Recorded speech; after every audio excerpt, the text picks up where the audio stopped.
Pensionistët nuk janë të obliguar të paraqiten çdo 6 muaj në autoritetet shtetërore për të dëshmuar se janë gjallë, në mënyrë që t'u vazhdohet pensioni, ka vendosur Gjykata Supreme.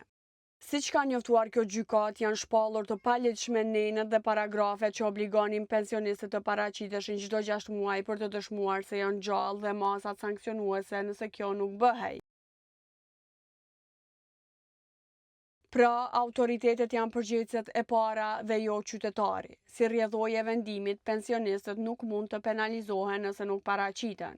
Pas shqyrtimit të rastit, Gjykata Supreme konstatoi se paragrafet ku parashihen pasoja për pensionistët, siç është ndalimi i pensionit, nuk janë në harmoni me ligjin dhe si të tillë janë të paligjshëm. Nëse pensionisti nuk lajmërohet siç është përcaktuar, Ministria obligohet që të monitorojë burimet ekzistuese të informatave me qëllim të identifikimit të pensionistëve që kanë vdekur.